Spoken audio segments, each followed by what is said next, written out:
ang pagbulong ng pangalan niya dito para maghabol sa'yo. Yon. Well, ito mga utol, naalala nyo ba yung content natin about sa pagbulong ng pangalan ng taong gustong mo nga maghabol talaga sa'yo? Which is yung pagbulong sa bawang. Kundi, ito actually wala kasi tayong bawang sa ngayon eh. So pero ganun na nga, yung mga hindi nakaalam na yung about sa bawang is, naituro ko po ito na kumuha po kayo ng isang butil na bawang na hindi pa nabalatan. Okay? So, ang gagawin nyo po is pagkagising sa umaga, ilagay nyo po sa inyong kamao and then itikom nyo. Okay? At saka, ibulong mo yung kahilingan mo. Okay? Na una sa lahat is syempre banggatin mo yung pangalan ng taong gusto mong maghabol sa'yo. Yes. Na halimbawa na lang, yes, ginawa ko ang example dati si Juan de la Cruz. Yes, wala naman sigurong taong Juan de la Cruz na baka maghabol sa atin eh. So yun na nga, unahin mo po banggitin yung pangalan niya na Juan de la Cruz. Yes, habulin mo ko or iisip-isipin mo rin ako. Kahit anong hiling po. About lang po sa pagmamahala, hindi about sa utang, hindi about sa pagyaman, kundi about sa tao na gusto mo talaga maghabol sa'yo. Yes, gawin mo po ito na pangalan, ang kasunod po ay kahilingan ng 3 beses pagkagising mo sa umaga.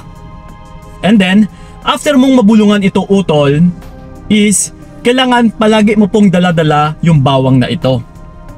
Okay? And then, pwede mo siyang ilagay sa bulsa or sa pouch or sa coin purse man na kailangan is wala siyang katabi na pera.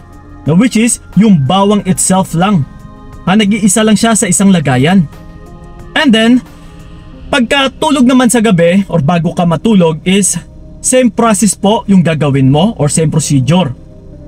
Na ibubulong mo ulit yung pangalan niya sa bawang and then kasunod ng hiniling mo. Kailangan utol is consistent na kung ano yung hiniling mo sa una is yun at yun po yung dapat mong ihihiling. Hindi yung paiba-iba ka ng paghiling sa bawang kasi syempre paano ito magkakaroon ng bisa kung paiba-iba ka rin ng paghiling or kagustuhan. Yes, pero ito mga utol kasi marami din akong nababasa na mga katanungan na which is meron din syempreng exemption. Kasi yung iba is ganun na nga ginawa nila pero hindi daw talaga tumalab. Dahil kung minsan depende po ito sa situation eh. Na kung halimbawa na lang is imposible na talaga. So pwede po talaga na hindi ito tatalab. At saka kung depende din ito kung paano mo ginawa yung proseso. Maybe nagkakamali ka or maybe may kulang sa pinaggagawa mo na hindi ka consistent. Yes, so ito mga utol disclaimer na yung topic natin na ito is ginawa natin para sa exemptions. Kasi which is sa mga ngilan-ngilan na nababasa ko na imposible talaga eh. Na halimbawa ito which is nailista natin, yung una sa lahat ay yung imposible talaga kapag halimbawa 5 to 6 months na wala kayong kibuan ng ex mo.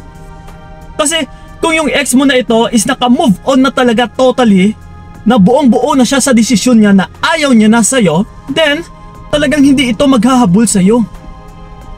Yes, na halimbawa na rin nagbulong ka sa bawang and then panay ka rin stock sa kanya, ikaw pa itong naghahabol, so paano siya ngayon maghahabol kung ikaw mismo is nagpaparamdam sa kanya?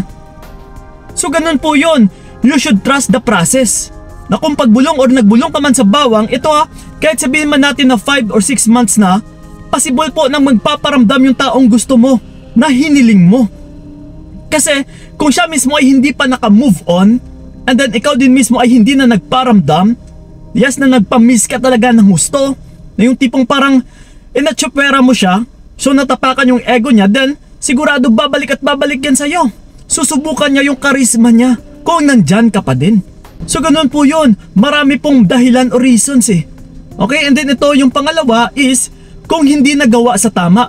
Yes, like I said kanina, once na hindi mo nagawa yung tamang method or tamang procedure, na halimbawa, nakalimutan mo yung hiniling mo sa isang gabi, or nakalimutan mo man sa isang gabi, or maybe kinabukasan nawala yung bawang, and then paulit-ulit na lang na parang may namimiss ka. So talagang hindi po ito tatalab utol.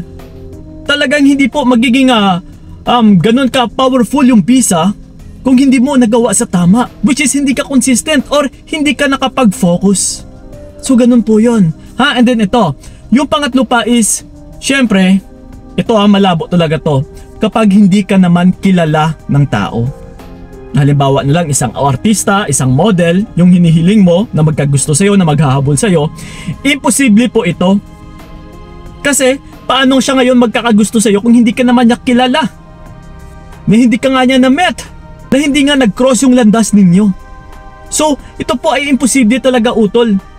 Like I said dati is, pwede siyang maghabol yung taong kakilala mo ng husto. Lalong-lalo na kapag buong pangalan niya talaga is alam mo.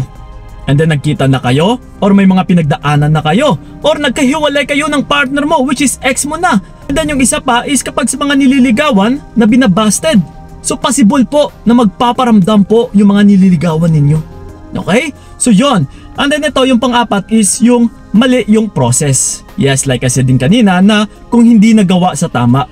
Kung mali kasi yung proseso ng paggawa mo, utol, ay talagang hindi po ito tatalab. Pareho lang din po yan sa lahat ng mga examinations, sa lahat ng mga pagsubok, sa lahat ng mga gawain. Kung mali yung procedure is paano natin ito makakamit yung tamang resulta. 'Di ba? So ganun po 'yon. Napakasimple lang eh. Sa mga hindi pa pala nakapagpanood is panoorin niyo po yung part 1, 2 and 3 natin. Para makabisado niyo yung tamang paggawa. So 'yon. And then ito yung panghuli is kapag mali yung trato mo. Halimbawa, nagbulong ka na nga sa bawang, ginawa mo na yung pagbulong sa bawang, pero mali yung pagtrato mo. Still nagpaparamdam ka pa rin. Still nagpaparamdam ka pa rin na yung tipong parang hindi mo na pinapakita na may respeto ka sa sarili mo. Then paano siya maghahabol sa'yo? Yes, utol.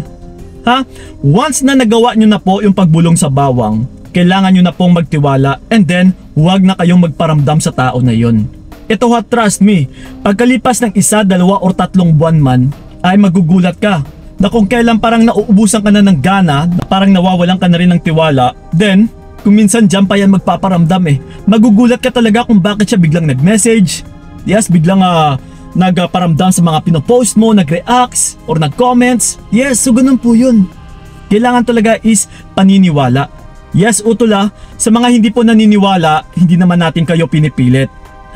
Kasi yung bawang po is may taglay talaga na kapangyarihan, na isa ito sa ginagamit na sangkap ng mga manggagamot. Kahit itanong nyo dyan sa mga manggagamot na malapit sa inyo. Okay? So yun po mga utulasan na klarong-klaro na sa inyo, which is pang-apat na ito, part 4, yung pagbulong about sa bawang. So yun lang po, sa may mga katanungan dyan, yes, you can still leave a comment din dyan sa ilalim. And then, sasagutin po natin yan. So yun lang po, maraming salamat talaga. So ingat kayo.